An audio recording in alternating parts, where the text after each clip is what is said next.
This is a long story, so stick with me.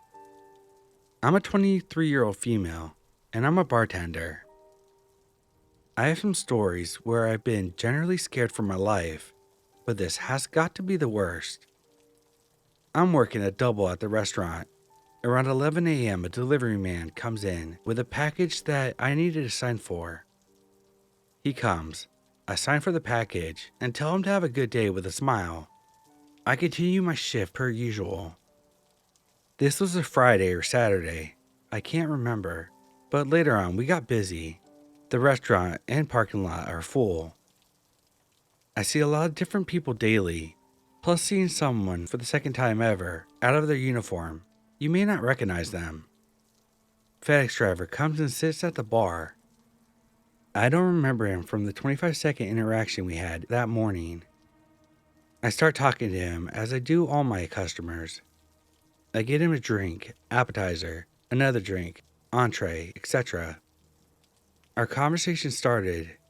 How long have you worked here? A few years. I've worked my way up. How do you like it here? Just a regular conversation with bar guests. It slowly became not so regular. He asked if I had a boyfriend. I said yes.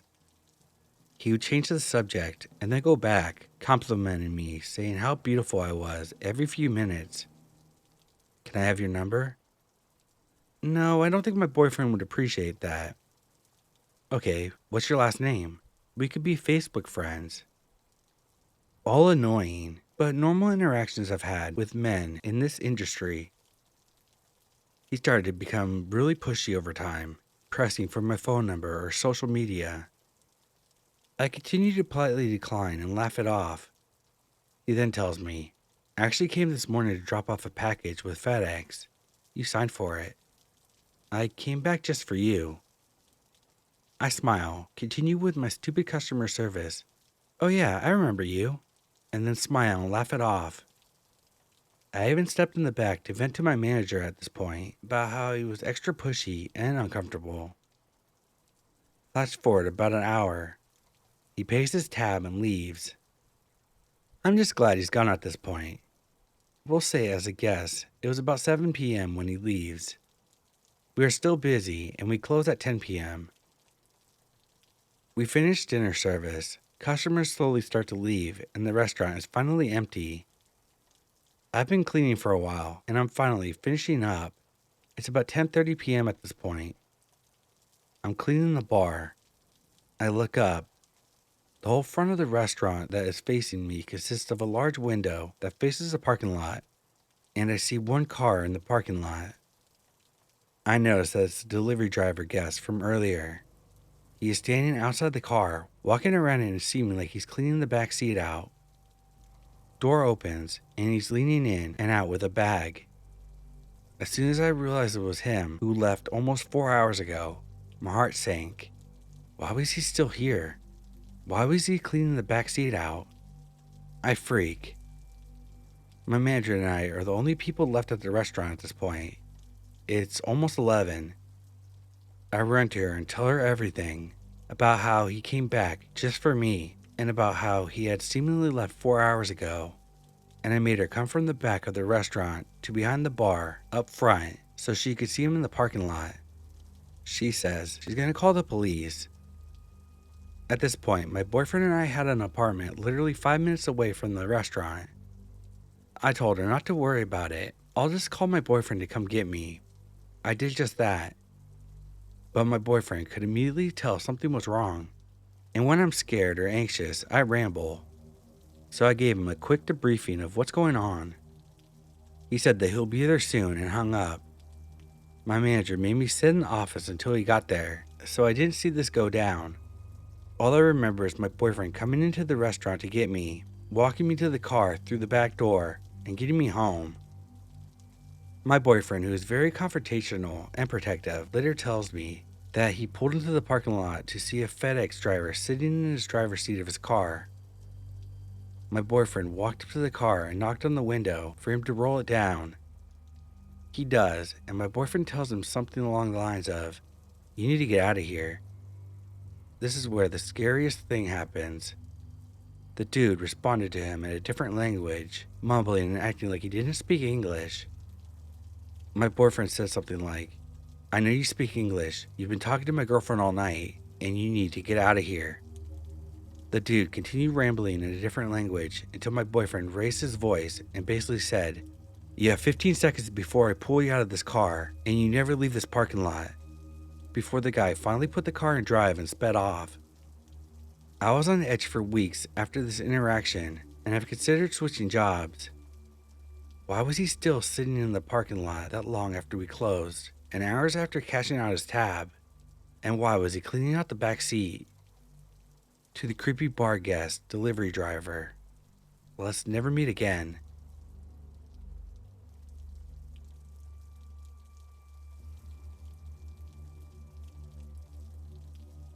I'm a property manager and 1 year postpartum, so I returned to my company part-time.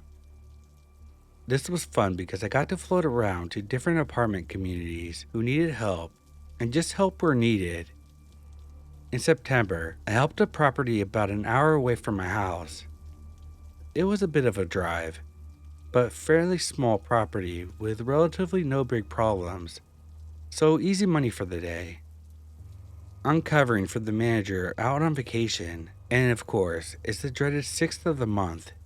This means I'm handing out letters and making calls, unfortunately. Definitely not my favorite part of the job, but it's necessary. The one thing I hate about floating is the residents don't know me well, so I'm delivering late letters and calling, and they don't even know me. Again, not my favorite part of the job, but it has to be done, so here we go. I had about 10 letters to deliver. All was going normal and fine. Some people answer the door and say, "Yep, sorry, I'll have it paid on such and such date." Another person didn't answer, so I left the info on the door, but they flipped me off as I was walking away. All pretty normal stuff when it comes to the job. I get down to the 7th or 8th person. I walk up to this apartment, and I can tell from the outside that the occupants have absolutely destroyed this home. I smelled cigarettes, cat urine, and general mustiness before I even knocked. All blinds were broken, blankets up on the windows, all the works. I get to the door, do my normal knock, waited about 5 seconds, and was ready to post the notice to the door. Right as I was folding it up to put it in between the door slightly swings open. A gentleman wearing just boxers and half a cigarette hanging out of his mouth opened the door, but he doesn't unlatch the security lock, so the door does not open all the way. "What do you want?" he says, as he's giving me a death glare, but also looking me up and down inappropriately at the same time. I explained that I was just there to deliver late letters, and that I'd be on my way now. As I'm explaining this, I notice he keeps looking over his shoulder, as if someone was standing next to him behind the door. I find this odd, as if someone was hiding from me, especially because this gentleman won't open the door all the way. I hear some whispering, and now I'm sure he's communicating with someone. The gentleman at the door asks me to wait and says he has things in his apartment that he needs me to look at. I explain that I'm just there for the letters, but he can send photos to the office and that I can get work orders in. He begins complaining about our maintenance team and states he really wants someone to take a look in person. At this point, I feel really uneasy. Typically, I would enter to help with no problem, but between the looks that this guy was giving me and the creepy who knows who's behind the door, I'm just not feeling safe at this point. I defer again, trying to make myself sound unimportant and just say that I'm a floating person. I can't do anything without manager approval, so there's really no point. At this point, something catches my eye. I see the window blind move. I notice 2 additional guys upstairs who are both staring down at me. I'm so uneasy I could be sick at this point.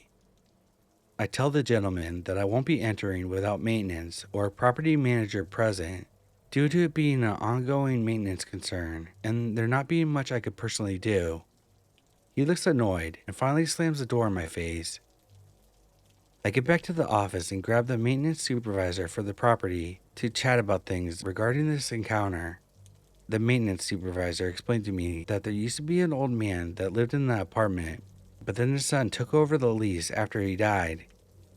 He told me that he noticed a lot of strange activity and individuals around the home since the dad died, but he hasn't personally witnessed anything illegal yet, so he just let it go. He explained they plan to make the move when the contract is over due to the conditions of the home. While I can't prove something horrible was going to happen if I enter the premises, this is by far the creepiest encounter I've had as a property manager in 7 years.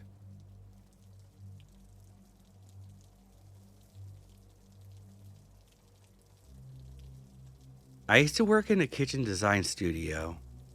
We had a host desk at the front to answer quick questions and handle small customer service issues. One day, the host, 21-year-old female, needed her break, and I, 34-year-old male, told her that I would take her spot for her break. About 10 minutes into her break, a scuffy-looking dude with an unlit half-cigarette in his mouth came in. I gave him the usual, "Welcome in, how can I help you?" service industry greeting, and the dude just looked at me, silent for about 2 minutes. Then he walked over and started rubbing my shoulders while saying, "You're a good man. You'll be okay." I just kind of froze. I didn't know what to do. He wasn't attacking me, but it was super unnerving. I told the host about it, and she said that she was glad it happened to me instead of her. Anyway, that guy got arrested after lighting half the block and sidewalk on fire.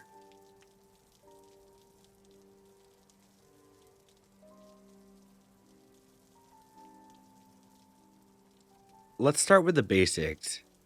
I'm a 26-year-old male, and I work at a blind store where I'm alone during all my shift.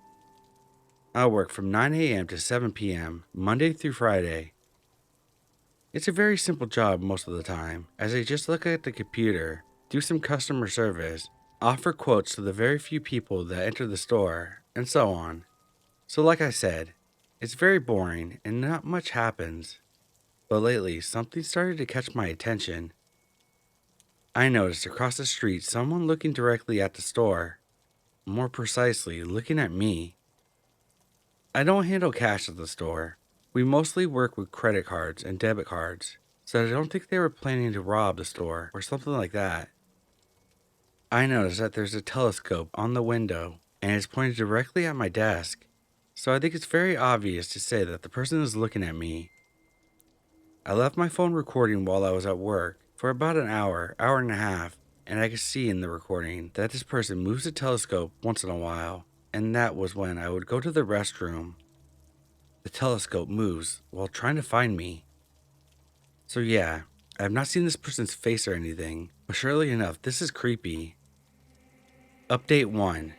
Thank you so much for your comments and responses to this post.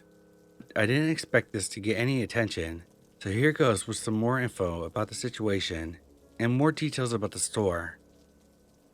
This person is looking at my desk through a door, so my blinds can't protect me. In addition to this, I moved my desk closer to the wall so the person can't see me anymore. I did this just because I'm getting video proof of this person's behavior. I just found out about the stalker this Tuesday, and I don't know if he or she has been doing this for weeks, and I just noticed it now, so I'm already being careful when I get off work. After reading all your suggestions, I've decided to go and have a little chat with the building administrator and show her all the evidence I have collected. I will do this today. I may update this in a week if something worth mentioning happens. If not, then Monday I'll update the post. Update 2. So I already showed the evidence to the building administrator. Let's call her Anna. And she was shocked. Even more when she actually saw the telescope showing through the window of the apartment. She told me that the apartment that had the telescope is being used by two girls, maybe in their 20s. And these two girls are weird. Their apartment is small, but they are not cheap. And these two girls started living there almost 2 months ago. She told me that she doesn't see these girls leave the apartment often, and most of the food and groceries are delivered to these girls via delivery drivers. But something that does occur is a man comes to the apartment every 2 or 3 days and leaves early in the morning. The man is the one that actually made the rental agreement and pays for the apartment, so he's probably paying for food and rent for these two girls. Now, Anna says when the rental agreement took place, the man said these two girls would be living there because they're in college, but she hasn't seen the two girls go to college or anything like that. So yeah, this is weird. Anna is going to speak about this issue with the owner of the building and the man who signed the rental agreement, so this activity stops. Last update. Okay, so this weekend, I didn't think too much about the situation anymore. I tried to enjoy my days off without worrying about my job. So just today I come to work, open the store door and begin to work. I then noticed that the window to the apartment was closed. This window was always open, and I noticed that the telescope was no longer there. I sent a message to Anna asking if she could tell me anything about these girls and if something was being done about the stalking. Apparently, Anna, the building manager, and the mysterious man had a short conversation this Saturday. They called the man on the phone and asked him if he could talk about some complaints about the apartment. Then they told the man that the girls were harassing the stores in front of the building. Luckily, they didn't say it was me who was complaining. They told the man that this behavior should stop because that's not something tenants should do. So far, the man has been listening and paying attention to the requests. Everything was normal up to that point, but then the building owner had a question. It was a quick question. What career are they studying? Anna said that the man changed his attitude completely, said that he should mind his own business, and just left. Sunday comes, and the man calls Anna to give her the keys to the apartment. He didn't explain why or said anything else. He just gave her the keys and left. She was very confused and also worried about the girls, mainly because she didn't see them when they left. I told her maybe they left early in the morning, like the man used to.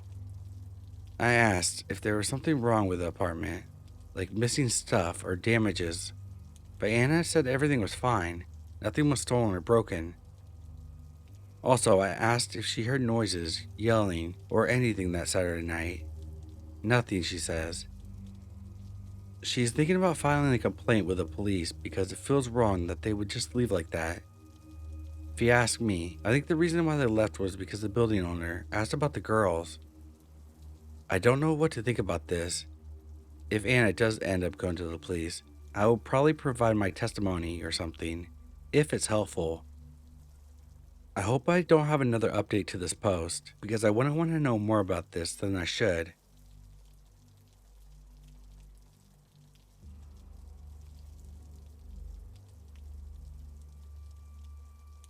From the age of 13 until almost 15, I had a paper route. I delivered papers to people's doors 6 days a week. All of my customers, aside from an occasional grump or chatterboxes, were absolutely wonderful. Most of them were older, and so many of them were happy to see me every day just to have someone to talk to. Most of them would leave me things like granola bars, water bottles, and even tips. Winter holidays were a great time because everyone who could left huge tips. It was pretty good for a first official job. Eventually, some of the snowbirds moved back and became my customers. One couple, Lois and Gerald, will always stick in my mind. They started off normal, pretty friendly people, but I noticed one Sunday, the only day I had to get up early to deliver papers, that Gerald was outside. He chatted me up, nothing unusual. Because it was so early, and because I'd usually go right to bed after I was done, I was wearing a Britney Spears shirt and a pair of polar bear pajama pants. He complimented and said I dressed cutely. I was confused because it was just pajamas that I threw on randomly. I was confused by the compliment, but I just went on about my day and didn't think much of it. Something else to note, his wife Lois was always smiling. I couldn't pinpoint why, but it always unnerved me. Anyways, I noticed that in their garden, there were 3 different dog headstones that all said Fido on it. I was kind of confused as why they all had the same name. One day, Lois was out and she had her dog with her. She introduced the dog to me as they had just adopted her, and guess what? They named her Fido. All the dogs they had were named Fido, and they were all Shetland sheepdogs, just like that one. I thought this was weird and I told my mom about it. She told me not to be judgmental, as it was probably one way they dealt with grief. Here's the thing, they kept trying to get me to come inside. They'd invite me in for tea, which is not something normally people would do from where I'm from. Coffee and donuts are a little bit more commonplace, but even that isn't something people do on a regular basis. Or they invite me in to talk to them. I would always decline because I had more papers to deliver. I wanted to get home.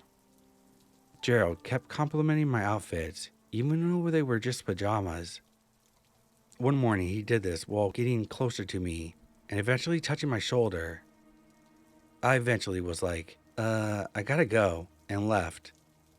I didn't tell my mom at the time, as our relationship was good at that point, and I feared that telling her any concerns I had would make her not trust me or make her mad.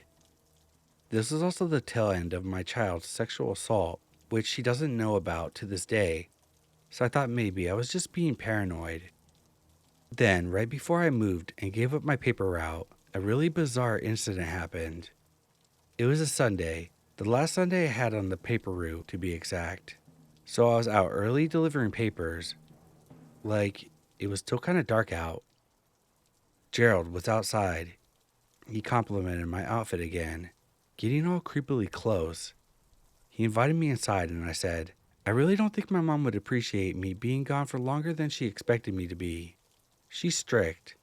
Which wasn't the whole truth, but you gotta do what you gotta do. He seemed to get kind of annoyed and just asked, won't your mom just prefer you to respect your elders and not turn down an invitation?